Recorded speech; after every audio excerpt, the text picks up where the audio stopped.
अस्सलाम वालेकुम वरहमतुल्लाहि वबरकातुहू। तो भाई आपको फिर से आ गया। भाई आज का जो टॉपिक है उसमें थोड़ी सी मैं बैड न्यूज़ लेके आया हूँ, और वो bad news specially international students के लिए है। बिफोर वी स्टार्ट मैं सबसे पहली चीज़ दो तीन चीज़ें अपनी बताना चाहता हूँ कि मैं ऑलमोस्ट 2 हफ्ते बाद ये वीडियो डाल रहा हूँ, और उसका रीज़न ये है कि मेरे मुँह में इन्फेक्शन हुआ था, और जो है अभी स्टिल मेरे मुँह में इन्फेक्शन है। यहाँ पे यहाँ जो मेरे लिप्स है यहाँ पर भी थोड़े से इन्फेक्शन हुआ था। एनीवेज़ वो उसकी रीज़न ये है कि यहाँ पर वेदर भी बहुत ख़तरनाक चल रहा है। अभी गर्मियाँ आने वाली, लेकिन गर्मी होती है सुबह, और फिर दोपहर में सर्दी हो जाती है, फिर दोपहर में दोबारा गर्मी होकर फिर सर्दी हो जाती है। तो कुछ समझ नहीं आ रहा। अभी जो है इतना तेज़ कोई तूफ़ान चल रहा है हवा का, यहाँ पे इतनी तेज़ हवा चल रही है, सब कुछ उलट पुलट हुआ हुआ है।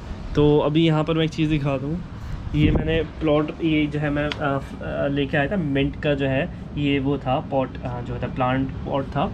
तो ये भी बेचारा टूट के, पता नहीं इसका जो नीचे की बेस होती है पता नहीं कहाँ आगे पीछे का गिर गई। तो भाई एनीवेज से चलते हैं मैं अपने टॉपिक की तरफ। भाई बैड न्यूज़ ये है कि no more bikes for international students Uber Eats. तो भाई ये जो स्पेसिफिक न्यूज़ है ये है उनके लिए जो यहाँ पर ऑस्ट्रेलिया में आने वाले हैं, या फिर ऑलरेडी यहाँ पर आके प्लान कर रहे थे उबर करने का। भाई देखो, उबर ईट्स अब आप नहीं कर सकते बाइक पे पहले सब कर रहे थे, 1000 लोग कर रहे थे। उसका मैं रीज़न भी बताऊंगा और थोड़े से सोल्यूशन भी बताऊंगा।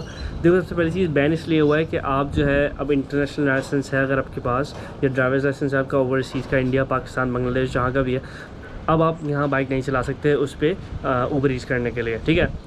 तो भाई इसका रीज़न ये है कि देखो, हो ये रहा था यहाँ पर काफ़ी एक्सीडेंट्स हो रहे थे, यहाँ पे काफ़ी चीज़ें रिपोर्ट हो रही थी। सिर्फ और सिर्फ उबर ईट्स वाले जो है हमारे पाकिस्तान और इंडिया से, उनको आदत है भाई इंडिया पाकिस्तान में चलाने वाली रोडों पे। तो यहाँ पर वो फॉलो नहीं कर रहे, फाइन्स आ रहे हैं, एक्सीडेंट्स हो रहे हैं, ऑल दैट। तो कितने रिपोर्ट हो रहे थे, उन सब के चक्कर में उबर ने अपना एक डिसीजन लिया है कि नो मोर इंटरनेशनल लाइसेंस अगर आपके पास है तो आप नहीं कर सकते। हाउ एवर आपके पास सोल्यूशन ये है कि आप अभी भी ई बाइक या बाइक पे, साइकिल पे आप कर सकते हो, मोटर बाइक पे नहीं कर सकते, ठीक है। दूसरा सोल्यूशन ये है कि या तो आप चाहो तो गाड़ी पे कर सकते हो, कार पे। लेकिन कार पे करोगे तो मेक श्योर कि आपको ऑफकोर्स कार रेंट पे लेनी पड़ेगी किसी से, और रेंट मिनिमम भी 180 से लेके $200 तक पर वीक होता है। तो देखो, गाड़ी में अगर आप करते हो, लेट से फॉर एग्जांपल कार में मैं सजेस्ट नहीं करता किसी को करने को, क्योंकि कार में 2-3 ड्रॉबैक्स हैं। सबसे पहली चीज़, आपके $200 तो निकल जाने आपके जो कार आप जिससे रेंट लोगे, ठीक है। दूसरी चीज़, आपका फ्यूल अभी काफ़ी ऑलमोस्ट $2 पर लीटर फ्यूल चल रहा है। तो फॉर एग्जांपल अगर आप 8 घंटे भी ऊबर ईट्स करते हो यहाँ पे पूरे दिन में, तो आपका तकरीबन $30 से लेके $40 तक का तो आपका फ्यूल निकल जाएगा पर डे का, ठीक है। चलो लगा लो फॉर एग्जांपल $30 फॉर एग्जांपल लगा लेते हैं। सबसे अच्छी सजेशन मैं दूंगा कि ई बाइक पे चाहे तो ई बाइक पे कर लो, लेकिन अब ई बाइक पे ऑलरेडी इतने लोग आए हुए हैं तो बहुत मुश्किल है कि आपको जो है ऊबर अब साइनअप करने देगा।